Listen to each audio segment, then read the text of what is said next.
Hey, this is Dave for Dave is Just Dave, where we explore abuse recovery, mental health, and positive attraction. And we do this exploration through many lenses, the most important lens being personal experience. And today I want to talk about a topic, I guess, of positive attraction. And that one would be the topic of pursuing uh, your crush, if you have a crush, um, kind of at all costs. I don't want to overstate the importance of this. Now, let's add some additional context about what we're talking about here. I guess over the course of our lives, uh, we're going to be single, divorced, married. I mean, just all different kinds of things throughout our life. So different people are going to have different experiences, but we certainly, I think most of us have a number of kind of quote crushes in our life. Crush is the only word that really exists for what I'm talking about, but what I'm talking about, I would say it's more like a serious attraction that you really feel, kind of like that butterfly type feeling, and it doesn't come around very often. A lot of times I think when relationships don't work out, you hear from people and they say, there's all kinds of fish in the sea type of attitude, right? We all hear that a lot. And that's true, no doubt about it. There are a lot of fish in the sea. But when we talk about people that we're really, really attracted to, that we can remember that like the world just kind of stopped turning and we were like, wow, I really should pursue this person. Unfortunately, in those circumstances, in my experience, there aren't that many fish in the sea. In fact, I would be shocked if somebody said, I've felt that way 20 times in my life. To a certain extent, I might even be shocked if somebody said they felt that way even 10 times in their life. So for me, when I feel that way about somebody, and then, if it doesn't work out or if we do have a relationship and it ends, I kind of tend to, at this point in my life, look at it like, okay, well, I may not meet somebody that I like this much for 1, 2, 3 years. That's just realistic. So when you start to understand this, I guess over the course of your life, you begin to understand, wow, this is really important. It is not something to take lightly. And it's absolutely going to trigger a fight or flight response in you when you do run across this type of person that you're super attracted to. Um, Nonetheless, you really have no choice but to pursue them, however you're able to. Now, ideally speaking, you're going to both be single and available. That's the best case. It may happen, however, that that won't be the case. And that's not going to stop you from feeling the way that you do. And I think this is a mistake that I've made in my life. We could call it a mistake and we could call it being, I don't know, morally correct also. I can now look back at it and go, it was a mistake, probably. It seems like it was likely a mistake. But I often in my life took the position of acting kind of more in a morally correct way, despite my feelings of attraction towards someone, or now whether that was in the fact that I was with someone, which I did, or the fact that the person I was attracted to was with someone. When I now look at this and think about, for me, I'm going to say it's like 5 people maybe, or 6 over the course of my life that I've been really, really seriously attracted to. I guess one includes a person that I married. I'm now divorced. So yeah, it's like 5 or 6 people. I look back with regret at the folks that I didn't pursue as serious. I think I pursued every one, so that's good. I have kind of a clean conscience about that. But when I look back at my life, I guess there are certain ones that I feel like I could have pursued more seriously. For example, I'll just talk about one.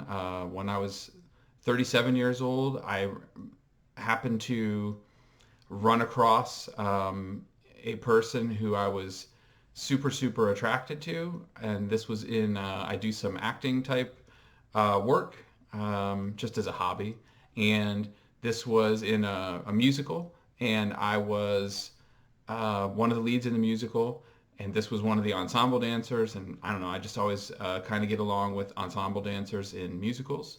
And this person, their real job, quote, real job was they were a lawyer.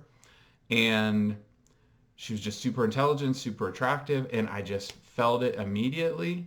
And I was with someone, and within, I don't know, a couple days of meeting her and kind of interacting with her at rehearsal, my feeling was I really probably should break up with this person that I'm with, because I feel such an intense attraction to this person. Does that invalidate my current relationship?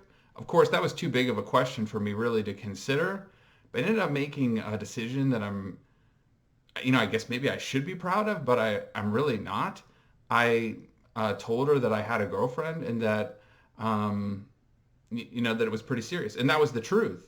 However, I think what I didn't listen to the voice inside. I guess we talk a lot about that on this channel, is forgive yourself and take responsibility. So I can forgive myself that I followed the morally correct path, but I need to take responsibility for the fact that I didn't listen to the voice inside that was telling me this is a person that I was seriously attracted to. And that remained the case, all throughout the show, and then even afterwards. And of course, eventually, what of course happened, right, was that I did break up with the person that I was having a relationship with.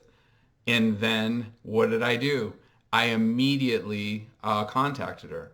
And we did go out on a couple dates, but I think the moment had passed, and I was foolish again. It's another one where you can learn from my mistake. I was foolish again in that I contacted her too soon after breaking up with the person that I was with. So now I've kind of screwed this up multiple times. And I wasn't really maybe over it yet, and I wasn't mentally strong enough yet to pursue this really serious attraction. So I screwed it up in a number of ways, including when I think, because she felt that mutual attraction too, when she kind of was a little bit, I think, pretending, or who knows, right, to be too busy at one point with me. I decided I was going to act cool and go out with somebody else, and she found out about it, and she was very hurt by it.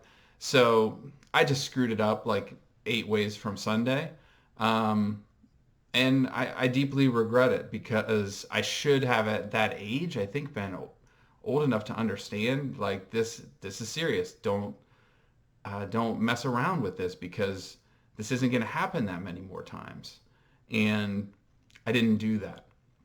So a couple things that I would say about that is, like, if you're with somebody, really consider, maybe you still go out with that person, or at least see if they're interested, and then make a decision about whether to break up or just go ahead and break up. Whatever it is, if you're really feeling attracted to somebody, it really may indicate something serious about the quality of your relationship. In my case, in that story that I told, it absolutely did. And I would say also, if you have a person that you feel strongly about, whether or not there's anything ethically wrong with this, don't, quote, cheat on your crush like I did. So you have a strong feeling about somebody. Yeah, you can act cool. Sure, it's okay. You're not in a committed relationship. Sure, you could absolutely go out with other people. That's 100% common and real and healthy. However, when you're dealing with something that's really serious, and you're both having serious butterfly, for lack of a better word, type feelings, it's probably not a good time to just have fun and have casual hookups with other people that they may know, because that's going to be really hurtful to them, and I can laugh about it, but it isn't even funny to really have a serious attraction to somebody and then go out and hook up with somebody else and hurt their feelings. That's just not cool at all, and it's not loving, and it's just not good. So this is a confusing part of life, that you may have these type of attractions, and they may exist over years, right? I mean, you may know somebody, in college, and then run into him 10 years later and still feel some type of attraction, or you feel it's a new attraction, whatever, right? And maybe you ask them what's going on with them. And they're like, well, yeah, I have a boyfriend. It's pretty serious, blah, blah, blah. They can say that. It may or may not be. They may be just doing what I was doing in my situation, like saying to this person that I was attracted to, oh yeah, I have a girlfriend. And she respected that, right? So this person says, I have a boyfriend. Hey, that's the truth. I have a boyfriend. Or they could be engaged or who knows what. They could be also spending every single night thinking, dear God, I should break off this engagement. I'm not in love with this person. So you just never know. So don't put, again, we're only talking about these 5 to maximum 20, and I think that would just be so extreme, people that you're really attracted to over the course of your life.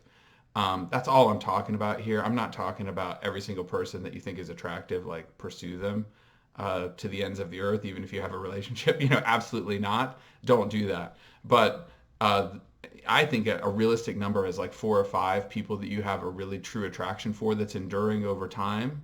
Kind of like the old movie, unfortunately, because I'm kind of old, when Harry Met Sally, right? They just keep meeting over the course of their life, and like it's important. They need to pay attention to it. And if you have a person like this and you hear me talk about it, this is important. So when you meet them again and you're both 31 or you're 33 and they're 31 or whatever,